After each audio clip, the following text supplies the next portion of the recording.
science guy is causing a stir. He reached millions of kids with his popular TV show. Now he's featured in a new online video called Creationism is Not Appropriate for Children.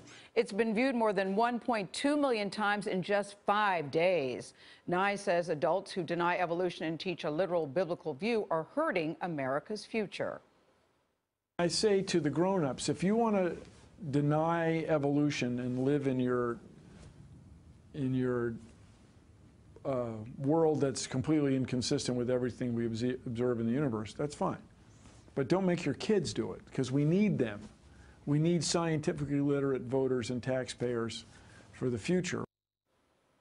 Bill Nye is with us now and joins us. Hello, Bill Nye. I feel like saying, Bill Nye, the science guy. Hello. That's great. Thank you. Yes. Hello. Hello. First, let me just say it's good to see you alive and well. You know, a couple days ago, there was a very troubling rumor about you on the internet. How did that get started, and what did you think?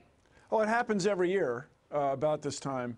The Onion, which let me emphasize, everybody, is a sarcastic publication. Yeah. Often, a lot of the information in there isn't really true.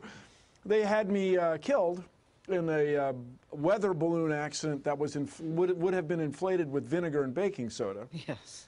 And that would be what? Carbon dioxide gas, which would be heavier than air, not the best thing for a weather balloon. Nevertheless, I thank them for killing me because it's fun. Well, in this one way. Yeah, well, you've certainly been having some fun with it on the internet, but there are a lot of people saying, rest in peace. I'm glad, you know, I'm so sorry. I'm okay, everybody. Yeah, that Bill Nye is alive and well. Let's talk about the long-running debate about creationism versus evolution. And you've released this video. A lot of people have been looking at it. Why do you feel so passionate about it? Well, I feel passionate about it for the betterment of the United States economy, and our future. What makes the United States great, the reason people want to live in the United States, move here still, is because of our ability to innovate. This goes back to Ben Franklin and Thomas Alva Edison and George Washington Carver, let alone landing on the moon, Neil Armstrong. All these people believed in science.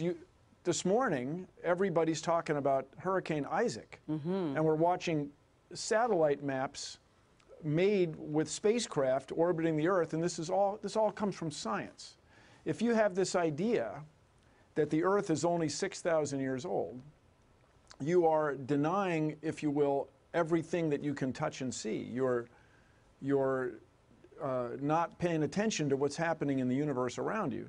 But you do know, this is bad for kids. But Bill, now you do know not everybody feels this way. The latest statistics show that many people believe, 46% believe that God created man, 32% believe that humans evolved with God's guidance, and only 15% believe in evolution alone. Can you see another side, why people feel the way they do?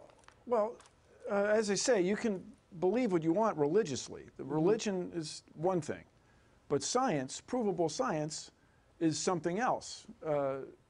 My concern is you don't want people growing up not believing in radioactivity, not believing in geology and deep time. You don't want people in the United States growing up without the expectation that we can land spacecraft on Mars. You want people to believe in science, this process, this great idea that humans had to discover more about the universe and our place in it, our place in space. I really want to emphasize, I'm not attacking anybody's religion. But science, if you go to a museum and you see fossil dinosaur bones, they came from somewhere, and we have, by diligent investigation, have determined that the Earth is 4.54 billion years old.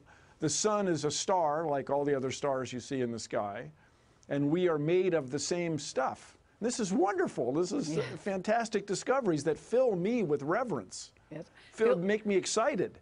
But I encourage everybody who's a voter this year to evaluate the candidates based on their stand on science. Rick Santorum made a reference to sonograms a few minutes ago. Well, you wouldn't have sonograms without science. And furthermore, if you ask any physician, they will tell you, he or she will tell you, that science came, the modern medicine largely came from the space program. Your passion, Bill, is always very clear. Let's talk about the space program for a second, because I understand that you were at the briefing yesterday at NASA. Oh, yeah. Lucky you, number one. So what did you learn there? What do you find so interesting about rovers, about the progress of Curiosity? Well, there's a couple of things. First of all, by the way, anybody could be at that conference in a sense, because we have the technology to broadcast this on the internet all around the world. And that didn't used to exist. That's a result of science. That's right. That's not a result of thinking the Earth is some extraordinarily short number of years old. It's okay. Can you sum it up in a couple of sentences about what you found so exciting? Yes. There's a formation on Mars that if it happened on Earth, you'd expect it to be tectonic plates. Well, Mars doesn't have that right now, so we don't know how this formation came about. The other thing that I'm very excited about is methane. This would be natural gas, the stuff you burn in your stove, or swamp gas. There's some of it on Mars. Where did it come from? Where does it come from? Why didn't it break down? Nobody knows. So there are discoveries to be made in the next few weeks and months. It's very exciting.